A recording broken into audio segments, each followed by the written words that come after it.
In previous video,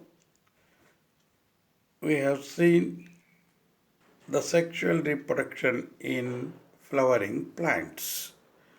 That is, we have studied the structure of flower, then tiers of microsporangium or anther, then the microsporogenesis. We have also studied the structure of pollen grain. The pollen grain, when it is single celled, we call microspore. Single celled microspore is spherical in shape, protected by outer exine and inner intine with haploid nucleus. Such a single-celled microspore will not liberate outside from the microsporangium. It will liberate outside after undergoing the development. We call development of male gametophyte. The microspore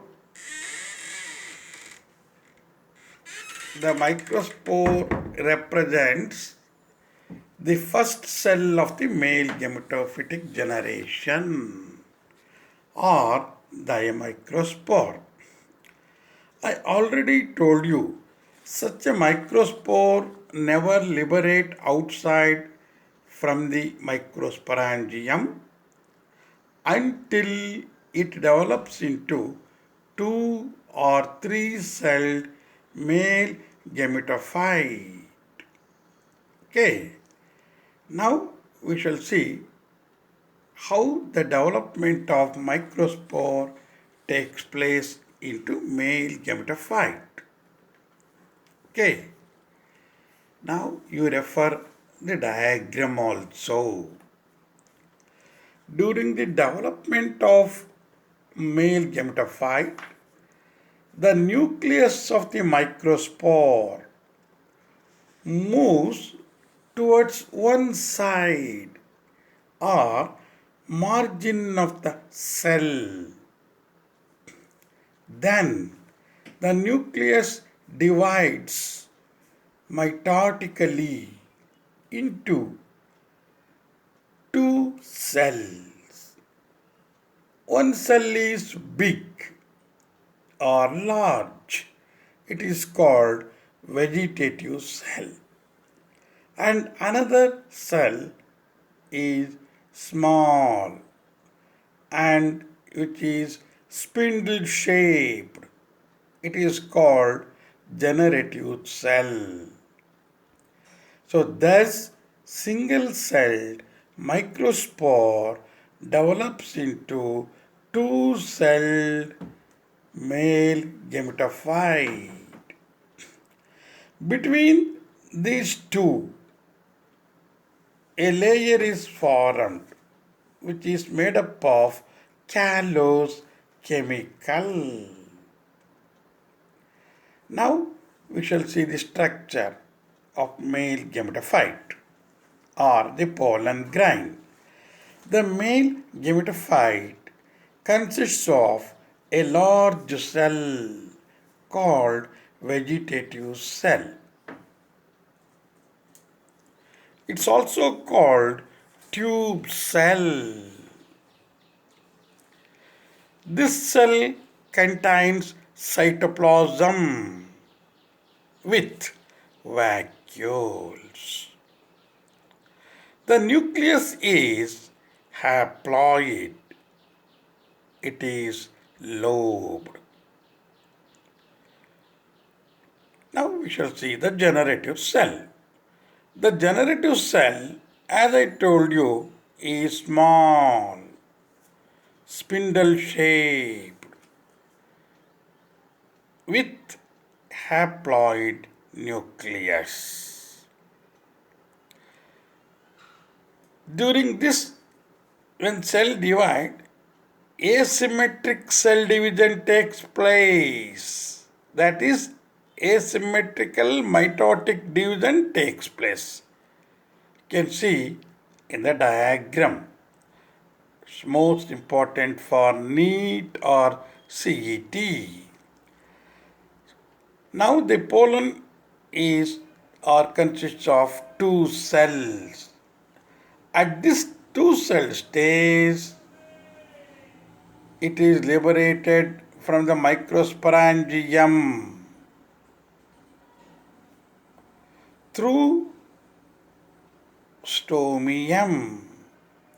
The stomium helps in liberation of pollen grain.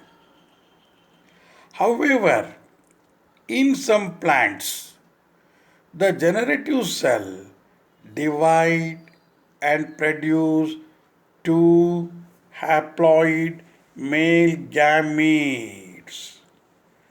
Now the pollen grain consists of three cells. At this stage, in some angiosperms, the pollen grain is released outside the microsporangium. Then pollination takes place. See the diagram. Single-celled microspore. Now the nucleus is migrated towards one side in the second diagram. Then small vacuoles are fused and form big vacuole. Then asymmetric cell division you can see now. Then after this division, two cells are formed. Big vegetative cell and small generative cell. This is two-celled pollen grain. Okay.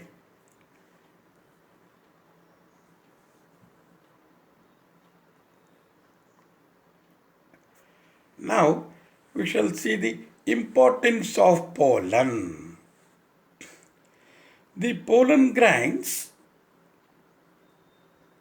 of some plants got importance. Say for example, the pollen grains of some plants are rich in nutrients. Nutrients means carbohydrates and proteins. So using such pollen grains, nowadays, the pollen tablets are manufactured. Even not only the tablets, pollen syrup is also manufactured. By using these pollen tablets and the syrup, the performance of athletics increases. And such pollen tablet or the syrup also given to the race horses because of rich in nutrients. It is one of the importance. Next importance, pollen allergy. Pollen grains of many plant species may cause allergies. Allergy means it may be even severe allergies. Say for example, the pollen grains of Parthenium plant. Parthenium, what we call carrot grass, ಅಥವಾ ನಾವು ಕಾಂಗ್ರೆಸ್ ಗಿಡ ಅಂತ ಏನು ಕರಿತೀವಿ, pollen grains that cause allergies. If you walk through the Parthenium, the skin gets allergy. Even It may cause bronchitis. Ultimately, it leads to asthma. That is, the pollen grains causes allergies, asthma, bronchitis, sometimes fever also. So that's another importance of pollen. Next, pollen viability. Pollen viability means how long the pollen is viable. Viable means living. The pollen viability varies from species to species. It's not same or similar. And the pollen viability depends on the temperature and humidity factors. Say, for example, if we examine the cereals like wheat pollen, the rice or the paddy plant pollen, it is viable only for few minutes, that is 30 minutes. After this, it will dead. But some members of the family, Rosaceae, Rosaceae means rose belongs to this family. Solanaceae, for example, the brinjal plant, tomato plant, and the family Leguminosae, now called Fabaceae. The pollen is viable for months. Okay, it's very important for NEET or CET. Another importance of pollen, cryopreservation. The pollen, as I told you, is short lived. It may live for 30 minutes or month, but we may store the pollen for long time. Such type of preservation we call cryopreservation. The pollen may be preserved like the semen of animals. How it is preserved? In liquid nitrogen. Such preservation called cryopreservation, and it is maintained under minus 196 degree Celsius. It may be used for long time. Such pollen is often used by plant breeders at the time of artificial cross pollination, or you can say hybridization work. So last important point, need point. So pollen is single celled, it is delicate, but even it is preserved as fossil. How is it possible? The pollen is preserved as fossil because of its chemical, namely the sporopollenin, a very important need point. So that's all about importance of pollen grain. Now you can see the diagram of pollen tablets on the right side, and a pollen syrup prepared from pollen grains or pollen of some plants. Okay. So that's all the products. So with that, we completed the male reproductive structure. Now we shall study the female reproductive structure of flower. The female reproductive structure of flower is pistil. It's also called gynoecium.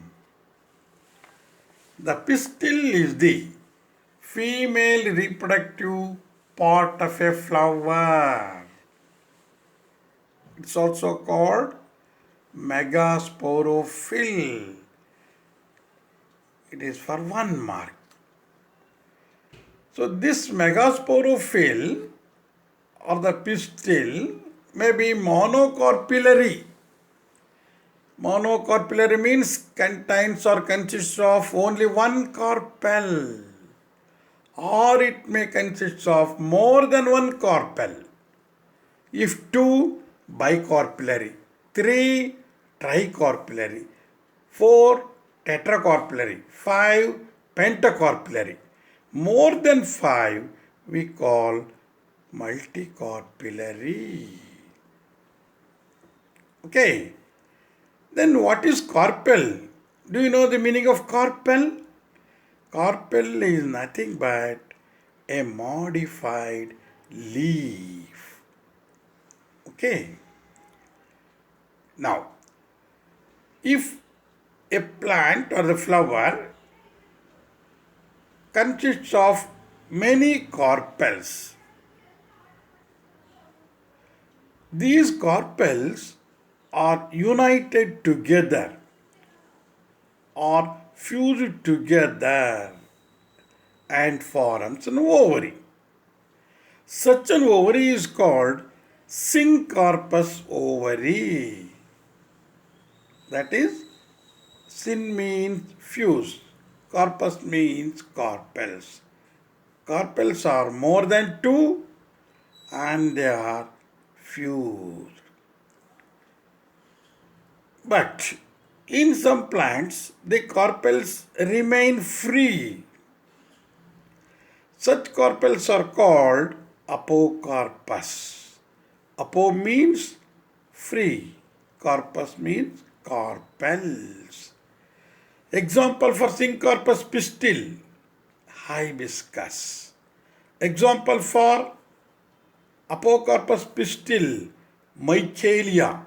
You know michaelia? ಕನ್ನಡದಲ್ಲಿ ಸಂಪಿಗೆ ಅಂತ ಕರಿತೀವಿ. ಸಂಪಿಗೆ ಹೂವು, ಅದರದ್ದು carpels. Even ಸೀತಾಫಲ also for apocarpous pistil. Next point. The pistil is differentiated into basal solan part, ovary, the middle stalk-like part called style, and upper stigma. The function of stigma is it receives the pollen grains during pollination. So the ovary is solan.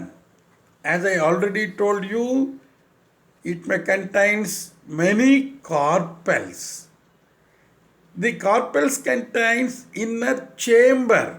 The chamber we call locule. Locules.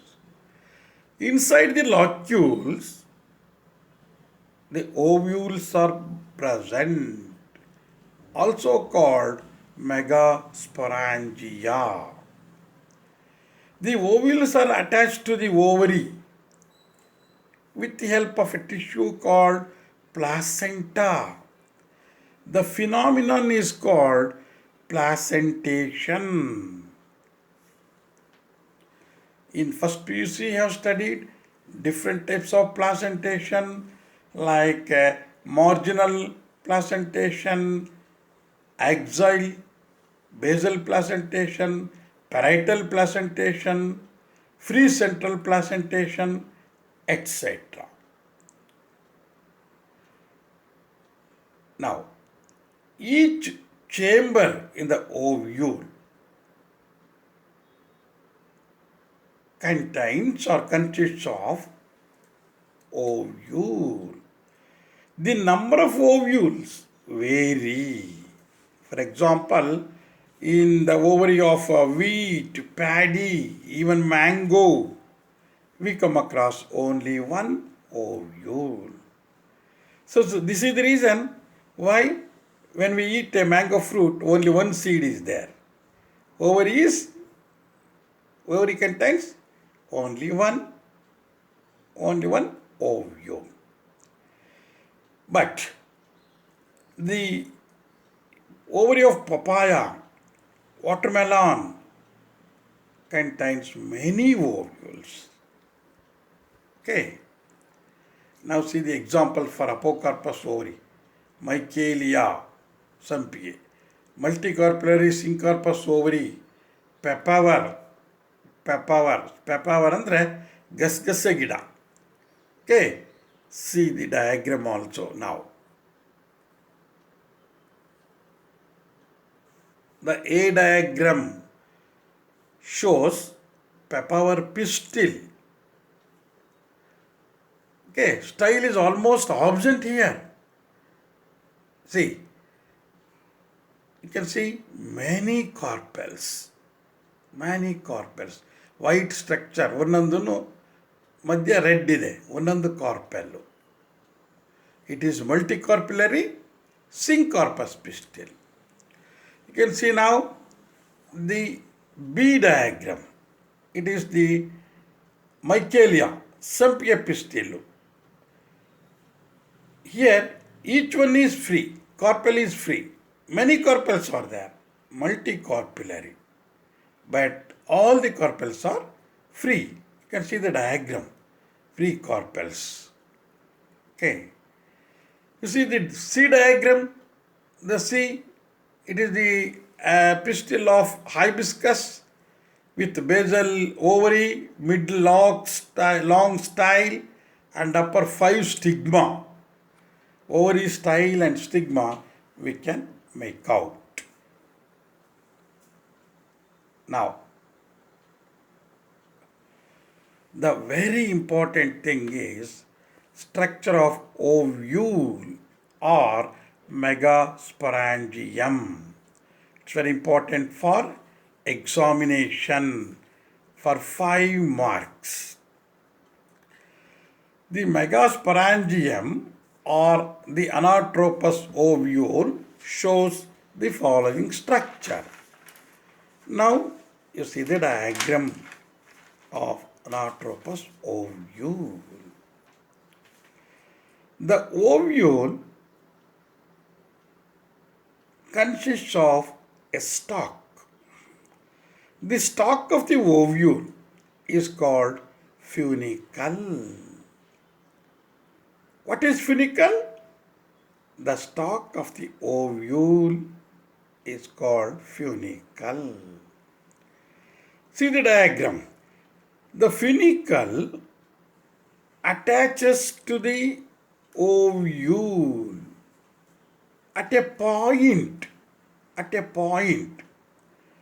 The point of attachment of body of ovule to the funicle is called hilum.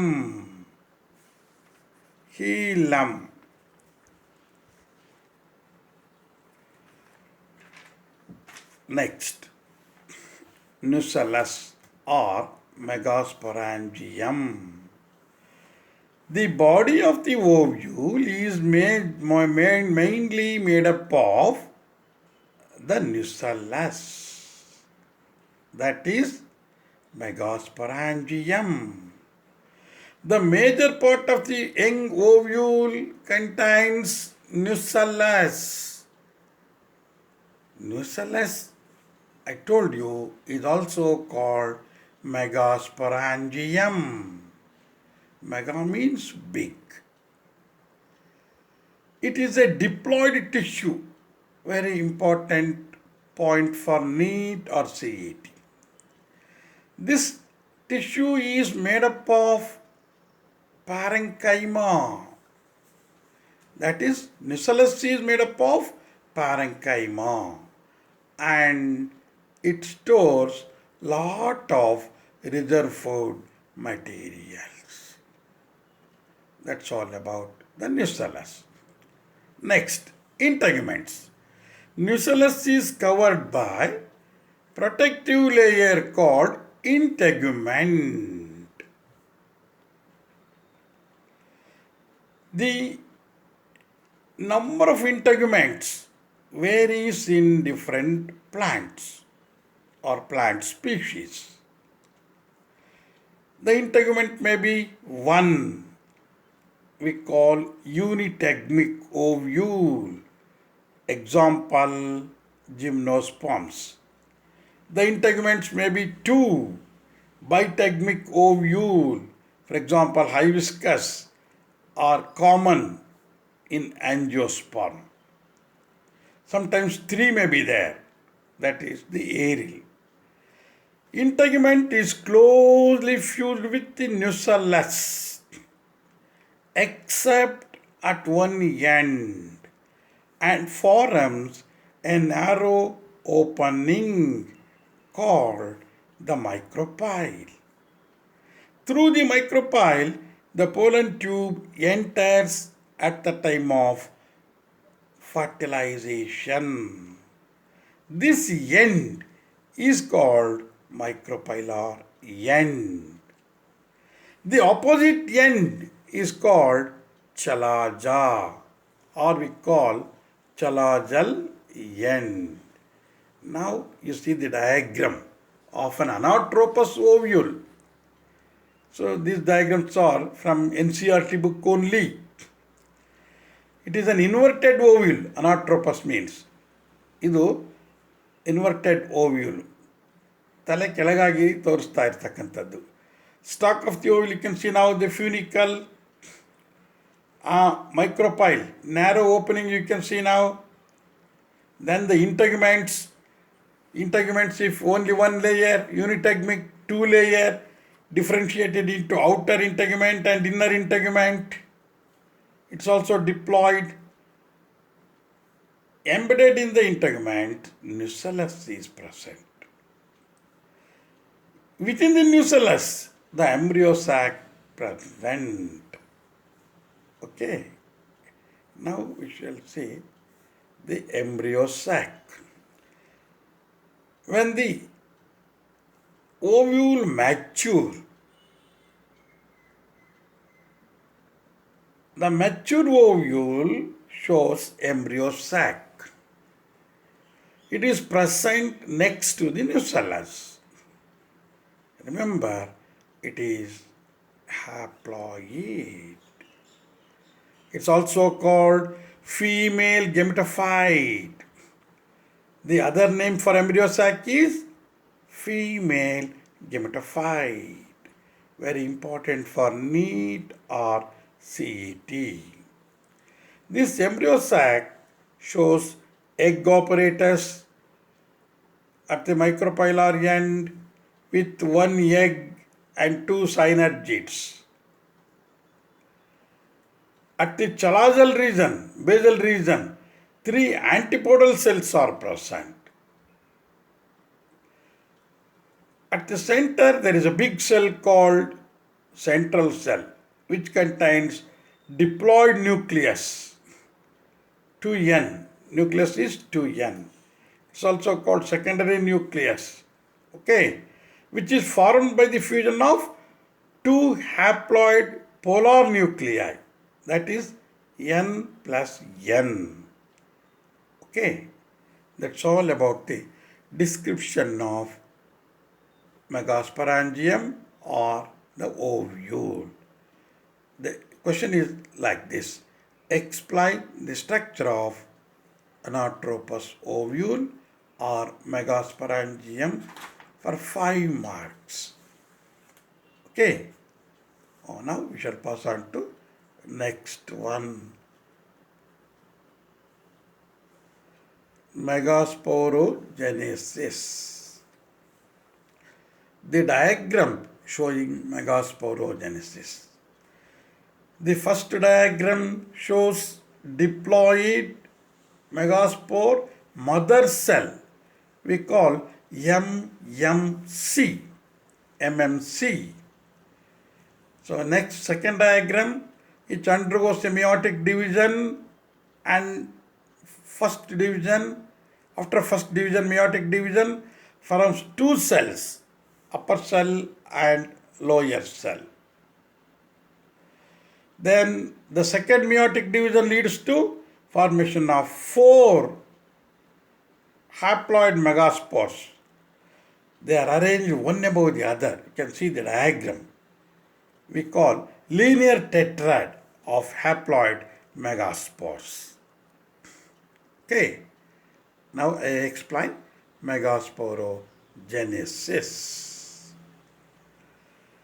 We have seen in previous class the microsporogenesis. The formation of pollen grains we call microsporogenesis. Now it is megasporogenesis. What is megasporogenesis? The process of formation of megaspores from megaspore mother cell by meiosis is called megasporogenesis. Very important for 1 mark. The process of megasporogenesis takes place within the ovule. That is, when the ovule is young, it contains megasporangium or the nucellus only. From this nucellus, during the process of megasporogenesis, a cell differentiates in the nucellus called archisporial cell. It divides periclinally and forms two cells, outer parietal cell and inner sporogenous cell. Okay. The inner sporogenous cell only function as megaspore mother cell. MMC. It is always diploid. Okay. Now, the process of megasporogenesis.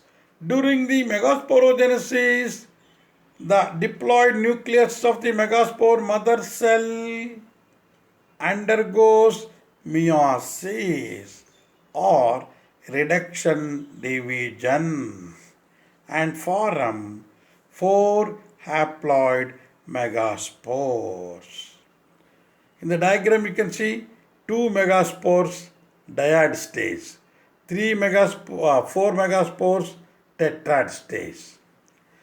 These four megaspores are arranged one above the other, called linear tetrad of megaspores. Okay. During the development of megaspore into embryo sac, the upper three cells degenerate or become non-functional. The lower haploid cell only function as haploid megaspore cell and develop into female gametophyte. It's also called embryo sac. See here, the development of embryo sac takes place from single haploid cell. Hence it is called monosporic type of embryo sac development. Very important for 1 mark. That's all about megasporogenesis. So thank you.